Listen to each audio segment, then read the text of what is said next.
જો બાળકો આજે આપણે શાકભાજી વિશે વાત કરીશું. શેના વિશે વાત કરીશું? બધા અલગ અલગ શાકભાજી, એનો સ્વાદ અલગ હોય, એનો આકાર અલગ હોય. બરાબર છે? આપણે બધા શાકભાજી વિશે વાત કરીશું. હાલો, આ કયું શાક છે? કયું છે? બટેટા કેવા હોય, કેવા લાગે? અને એનો આકાર કેવો હોય? ગોળ હોય અને લંબગોળ હોય. કેવો હોય? અને આ મોટો તો કઠણ લાગે. કેવું લાગે? કઠણ. પછી આ શું છે? ટમેટો. એનો રંગ કેવો છે ટમેટાનો? લાલ. કેવો રંગ છે? ટમેટો ઓડો તો આમ લીસું લાગે. કેવું લાગે? અને એનો સ્વાદ કેવો હોય ટમેટાનો ખબર છે? ખાટો. કેવો હોય? પછી આ કયું શાક છે? કોબી. કોબીનો રંગ કેવો છે? લીલો. કેવો છે? અને કોબીમાં છે ને આમ અલગ અલગ ફળ હોય અને એનો શેપ ગોળે હોય અને લંબગોળે હોય એનો આકાર. બરાબર? ગોળ કોબી આવે અને લંબગોળ કોબી આવે. પછી આ કયું શાક છે? દૂધીનો કલર કેવો છે?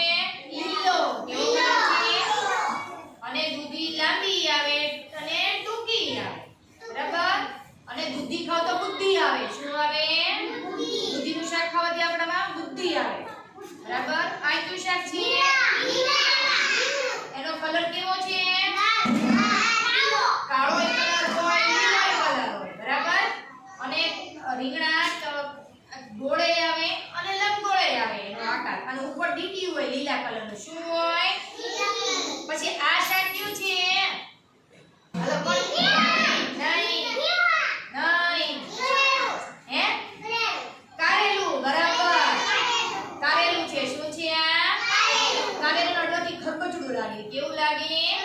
ખરબચડું લાગે. એનો કલર લીલો છે અને ખાવામાં કેવું હોય? નહીં. ખાવામાં કેવું હોય? કડવું હોય. કેવું હોય? આ શાક ખાવાથી આપણને તાકાત આવે. શું આવે? હવે આ શું છે? નહીં.